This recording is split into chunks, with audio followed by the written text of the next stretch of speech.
দেখুন এই মুহূর্তে আমরা বেরিয়ে পড়েছি। এখন আছি গড়াদড়োতে, যাব হচ্ছে বারমোহনপুর। আর সঙ্গে রাজু আছে, আর দুজনেই মোটামুটি একদম রেনকোট পরে তৈরি হয়ে গেছি। একটা রেস্কিউ কেস আছে, যাচ্ছি। চলুন শেষ পর্যন্ত ভিডিও দেখুন। এই মুহূর্তে আছি আমরা হচ্ছে মোহনপুর গ্রাম, আর একদম বারমোহনপুর আর মোহনপুরের বর্ডারে আছি। এটা হচ্ছে মোহনপুর জানাপাড়া, একদম মোহনপুরের লাস্ট বর্ডার। আর এখানে দেখতে পাচ্ছেন যে মুগরির মধ্যে একটা বেশ মোটামুটি বড় সাইজের কেউটে সাপ আছে। আর দাদার নাম বলুন? বাপন জানা। দাদার নাম হচ্ছে বাপন জানা, দাদারই মুগরি। আর এটা মুগরিটা আজকেই তুলে নিয়ে এসছেন। যেটা বলছিলাম, যদি কাউকে সাপ কামড়ায় কি করবেন? আমরা বাঁধন দিতে। হ্যাঁ, যে আমরা কি করি, আমরা হচ্ছে কোনো সাপের দ্বারা কোনো ইনজুরি হলে প্রথমত আমরা বাঁধন দিই। কোনো বাঁধন দেওয়ার কোনো প্রয়োজন নেই, কারণ বাঁধন দিলে সমস্যাটা কি হবে। একজন প্রশ্ন করছিলেন, কে প্রশ্ন করছিলেন? দাদা, ওই দাদা প্রশ্ন করছিলেন যে বাঁধন দিলে কি হবে। বাঁধন দিলে কি হবে, সাপের ভেনামটা অলরেডি আপনার শরীরে ইনজেক্ট হয়ে গেছে, আপনি তাকে বাঁধন দিয়ে কোনোভাবে আটকাতে পারবেন না। 1 নম্বর কথা। 2 নম্বর কথা, যদি আপনি বাঁধন দেন কি হবে, আপনার শরীরে ভেনামটা চলে গেছে, তারপর আপনি যদি বাঁধন দেন আপনার ব্লাড প্রেশার বাড়বে। এবং সেই সঙ্গে কি হবে, যেহেতু পেশেন্টটা একটা বাইট হয়েছে, মানসিকভাবে সে একটু অপ্রস্তুত, মানে তার ব্লাড প্রেশার অলরেডি বাড়তে শুরু করেছে, তারপরে বাঁধন দিলে তার ব্লাড প্রেশার আরো বাড়বে। সেক্ষেত্রে কি হবে, পেশেন্টের হার্ট অ্যাটাক হওয়ার সম্ভাবনা অনেকটাই বেড়ে যায়। সেই জন্য বাঁধন দেওয়ার কোনো প্রয়োজন নেই। বোঝাতে পেরেছি? আর হ্যাঁ, বিষকে আপনি কোনোভাবে একবার যদি সাপের বিষটা আপনার শরীরে চলে যায়, আপনি সেটাকে কোনোভাবে বাঁধন দিয়ে আটকাতে পারবেন না। শরীরের মধ্যে ব্লাডের স্পিড হচ্ছে গিয়ে প্রায়, মানে আমাদের সোজা ভাষায় যদি বলি, 180 কিলোমিটার হচ্ছে স্পিড থাকে ভেতরে। সেটাকে আপনি কোনো বাঁধন দিয়ে আটকাতে পারবেন না। যদি সেটাকে বাঁধন দিতে যান, ব্লাড প্রেশার বাড়বে। আর সেরকম হলে ওই বিশেষ করে আমাদের আপনার চন্দ্রবোড়া যদি কামড়ায়, এটা তো আমার কেউটে সাপ, চন্দ্রবোড়া যদি কামড়ায়, যেই জায়গাটা কামড় দেবে সেই জায়গাটা বাঁধন দিলে ওই জায়গাটা কেটেও বাদ দিতে হতে পারে। বুঝতে পেরেছেন?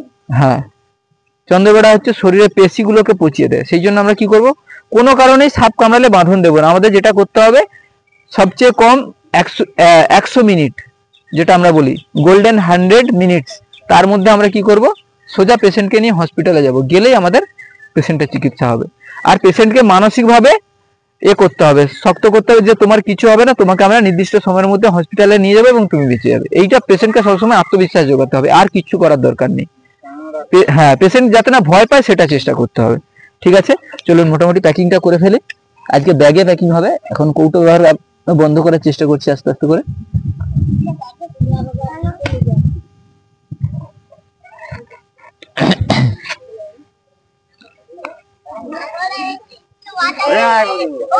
ওই তোর কোমরে বেঁধে দেবো, দাঁড়া, তুই প্রচুর কথা বলতিস।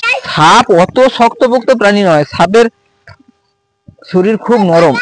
সাপ এই শুধুমাত্র ওই ওদের ছোট্ট ওই একটা মেরুদণ্ড, তারই উপরে ওদের এত গাছ জ্বর, আর কিচ্ছু না।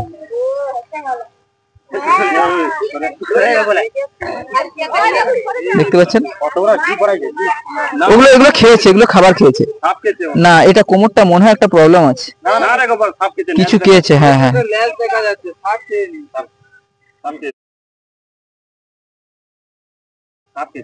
দেখুন কিছু একটা খেয়েছে, লেজ দেখা যাচ্ছে, সম্ভবত সাপ আছে।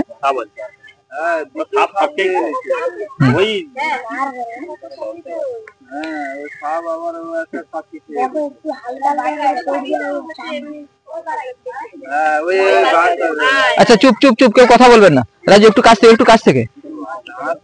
হ্যাঁ হ্যাঁ হ্যাঁ, দেখুন একটা ধোড়া সাপকে খেয়ে নিয়েছে, সেটাকে বের করে দিয়েছে। না, আচ্ছা যাই হোক, এবার প্যাকিংটা করে ফেলি।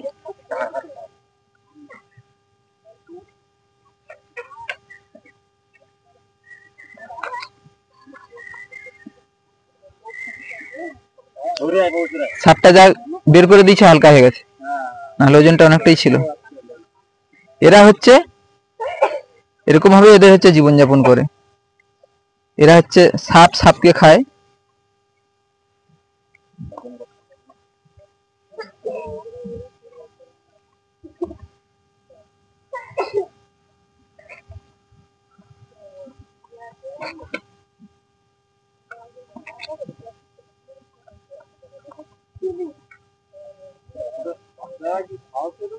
হ্যাঁ, সাপ ধরা হচ্ছে গিয়ে শুধুমাত্র সাহস আর চোখের দৃষ্টি, এছাড়া সাপ ধরার ক্ষেত্রে কোনো মন্ত্রতন্ত্র কোনো কিছু কাজ করে না। বুঝতে পেরেছেন? না, সাপ কখনোই শিকড় বাকড় মন্ত্রতন্ত্র কোনো কিছুতে সাপের হচ্ছে গিয়ে সাপ বশ হয় না। সাপকে কন্ট্রোল করতে গেলে হচ্ছে গিয়ে সাহস, হ্যাঁ,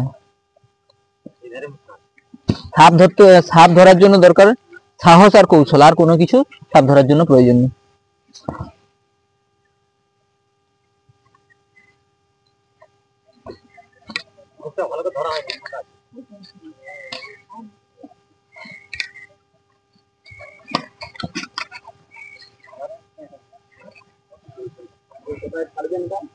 এটা ডিপার্টমেন্টে জমা হয়ে যাবে, তারপরে আবার পরে ওনারা যেখানে ভালো মনে করবেন ছেড়ে দেবে। হ্যাঁ।